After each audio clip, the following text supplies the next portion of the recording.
గోపాల్ కావచ్చు లేదా మహేదర్ రెడ్డి అంశమే లేదా ప్రస్తుతం బాలినేని ఎపిసోడ్ ఒక వైపు నడుస్తుంది అన్న రాంబాబు పరిస్థితి ఇప్పటికే ఇలా సిట్టింగ్లకు సంబంధించిన విషయంలో లేదా వాళ్ళు స్ట్రాంగ్ లీడర్లుగా గతంలో కీలకంగా పార్టీలో కూడా వ్యవహరించినటువంటి నాయకుల పరిస్థితి ఈ రకంగా ఉండడంతో మొత్తం ప్రకాశం జిల్లాలో అయితే మాత్రం ఒక గందరగోళ పరిస్థితులు కొనసాగుతూనే ఉన్నాయి. సో రాష్ట్ర వ్యాప్తంగా మరొక జాబితా అనే దానిపైన చర్చ జరుగుతున్న నేపథ్యం, ఇంకోవైపు ఎంపీలు కావచ్చు ఎమ్మెల్యేలు కూడా ఈ రకంగా వారి యొక్క రాజకీయ భవిష్యత్తు కోసం వారి దారులు వారు చూస్తున్న నేపథ్యంలో ఇంకో జాబితా ఉండే అవకాశం ఉందా, లేకపోతే ప్రస్తుతం ఈ వేడి కొద్దిగా తగ్గిన తర్వాత ఆచితూచి ముందుకు పోవాలనుకుంటున్నారా?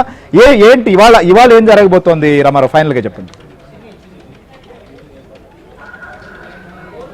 శ్రీహరి, వైసీపీలో మాత్రం ఇంకో జాబితా తప్పనిసరిగా ఉండే అవకాశం ఉంది అని చెప్పి స్పష్టంగా చెప్తున్నారు. ఆ జాబితా నిన్నే ఫైనలైజ్ కావాల్సింది.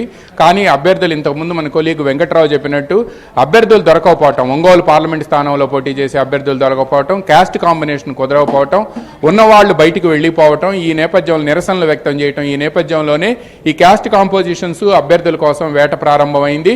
పర్టికులర్గా ప్రకాశం జిల్లా కానీ గుంటూరు జిల్లాలో కానీ, గుంటూరు జిల్లాలో నసరావుపేట నుంచి మాత్రమే తాను పోటీ చేస్తానని లావు శ్రీకృష్ణదేవరాయలు చెప్పినప్పుడు అక్కడ బీసీని ఇస్తామని చెప్తున్నారు.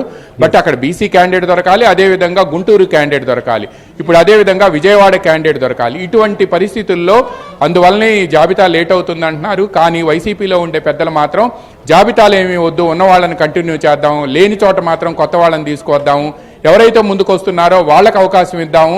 ఎందుకంటే ఈ మార్చే కొద్దీ కూడా రోజు రోజుకి తలనొప్పి పెరుగుతుంది, ఓడిపోతాం అనే ఉద్దేశంతోనే ఇటువంటి మార్పులు చేస్తున్నారు అని కూడా పెద్ద ఎత్తున విమర్శలు వినిపిస్తున్నాయి. మార్చాల్సింది ఎమ్మెల్యేలు కాదు, మార్చాల్సింది సీఎం జగనేనని చెప్పి కూడా వైసీపీకి సంబంధించిన ఎవరైతే బయటకు వెళ్ళిపోతున్నారో ఎమ్మెల్యేలు చేస్తున్న వ్యాఖ్యలు ఇప్పుడు ఆ పార్టీకి తలనొప్పిగా మారాయి. అయితే ఈ విషయాలన్నింటినీ కూడా క్షేత్రస్థాయిలో ఉండే పరిస్థితిని అంతా కూడా సీఎం జగన్కి ఎవరు చెప్పాలి అని చెప్పి కూడా పార్టీ నేతలు, పార్టీకి సంబంధించిన కొంతమంది పెద్దలు, ఆ పార్టీకి సంబంధించిన శ్రేయోభిలాషులు అంతా కూడా తల్లబాదుకుంటున్నారు. అయితే ఈ రోజు రేపట్లో మాత్రం ఇంకో జాబితా మాత్రం ఉండే అవకాశం ఉంది. ఈ రోజు రేపు సెలవులు కావటం, కొద్దిసేపటి క్రితమే ప్రధాన సలహాదారు సజ్జల సీఎం క్యాంప్ కార్యాలయానికి వెళ్లారు. అక్కడ ఏవో మంతనాలు జరుగుతున్నాయి. ఆ జాబితా ఈ రోజు వస్తుందా, రేపు వస్తుందా, లేకపోతే సోమవారం ఫైనల్గా తీసుకొని ప్రకటిస్తారా అనే చూడాల్సి ఉంది. ఇప్పటికి 38 మందిని మార్చారు. మొదటి జాబితాలో 11, రెండో జాబితాలో 27, మొత్తం 38 మంది మారారు.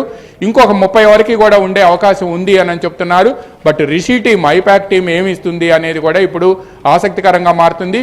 కేవలం వాళ్ళు ఇచ్చే సర్వే రిపోర్ట్ల ఆధారంగానే ఈ అభ్యర్థుల మార్పులు, చేర్పులు, అదేవిధంగా ఇవన్నీ కూడా జరుగుతున్నాయని కూడా చెప్తున్నారు. Srihari, right. Thank you Ramarao, thank you Venkatrao, thank you Sambasivarao. So ఇది అంబట్రాయుడు ఆడకుండానే రాజకీయ ఆటలో అవుట్ అయిన పరిస్థితి. సరే, ఆయన మళ్ళీ సెకండ్ ఇన్నింగ్స్ ఏమైనా కంటిన్యూ చేస్తారా, ఏం జరగబోతుందో చూడాలి. కానీ ఇక పార్లమెంటు సభ్యులు విషయంలో కూడా కొంత గందరగోళ పరిస్థితులున్న నేపథ్యంలో పార్టీ అధిష్టానం ఏ రకంగా ఆలోచిస్తుంది, జాబితాలు మార్పులతో ఉంటాయా లేకపోతే బ్రేక్ పడబోతుందా కూడా